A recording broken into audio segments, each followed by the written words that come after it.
Selamat pagi, Assalamualaikum warahmatullahi wabarakatuh. Berjumpa kembali dengan Budi Rajo di Padepokan Budi Rajo. Kita mulai dengan ngopi dulu. Kita mulai, bismillahirrahmanirrahim.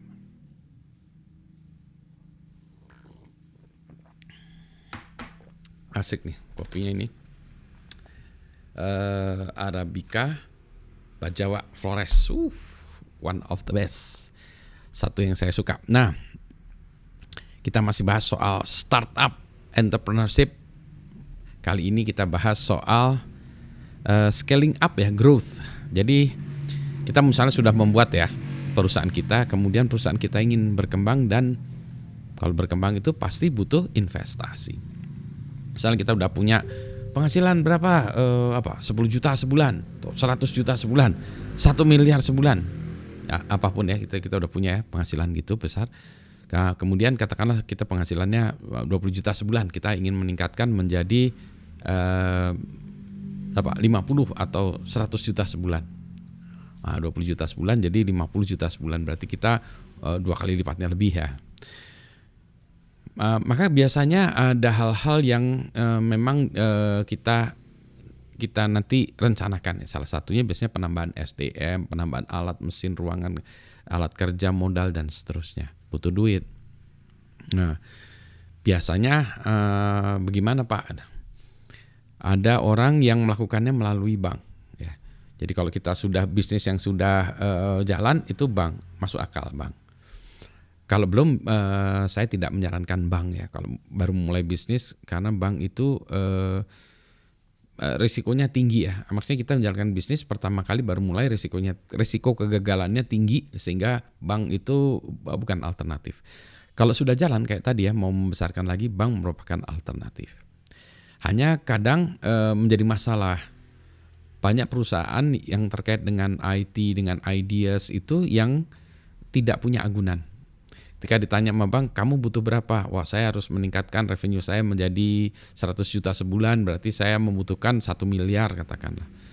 Ditanya banyak bank, kamu asetnya apa yang mau diagunkan? Oh, nggak punya. Saya cuma punya komputer, notebook sama layanan di cloud. Kata bank, nggak ada itu notebook kamu, harganya mungkin saya hargai cuma 5 juta gitu.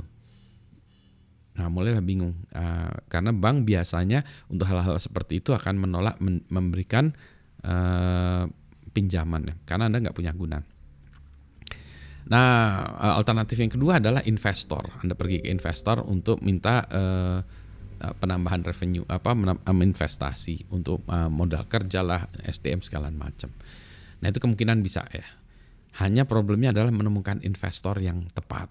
Nah, ini cerita sendiri. Biasanya investor itu akan nanya, sebentar, kamu untuk apa ini ya? Misalnya saya untuk memperbesar segala macam, masuk akal. Kata investor, perkiraan kamu gimana? Turunkan ini gini, angkanya sekarang gini. Masuk akal.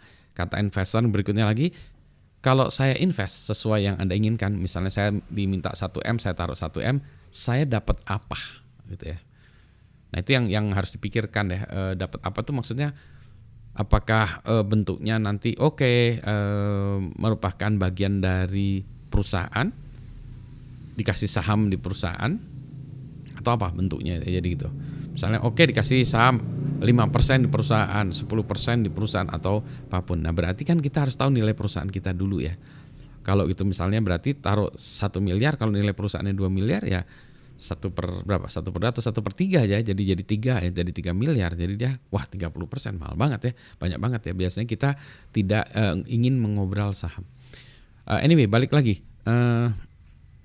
Biasanya kalau misalnya investasinya itu hanya untuk spesifik produk. Nah, itu bisa juga tuh.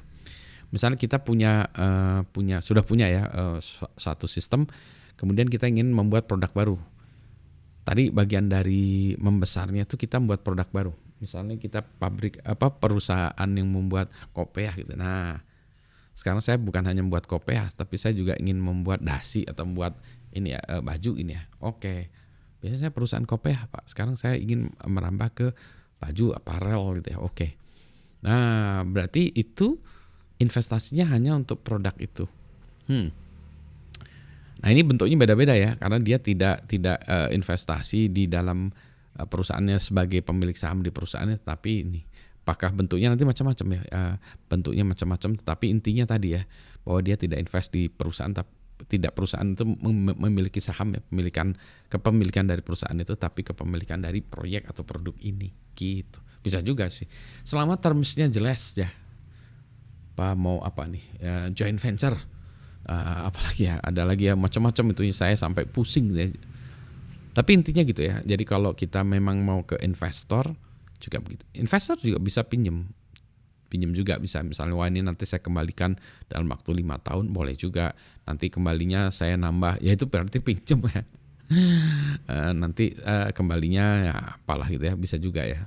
Jadi sebenarnya pinjem ya. Tapi yang menarik itu kalau investasi tadi ya, sama-sama untung sama-sama rugi. Mulai dipikirkan lagi. Tapi ini poinnya apa? Poinnya adalah bukan hanya bank ya, ada investor. Koperasi sampai sekarang itu belum menemukan koperasi yang cocok untuk seperti itu ya. Mestinya bisa, tapi belum pernah nemu dan belum pernah ada yang berhasil. Boleh jadi ada orang mencoba lewat jalur koperasi tidak berhasil. Ya bisa jadi ya kedua-duanya. Jadi sukses story-nya tuh belum ada ya. Anyway, saya mau ngopi dulu nih, masih pagi, masih ngantuk. Selamat pagi. Assalamualaikum warahmatullahi wabarakatuh. Yang penting sehat ya.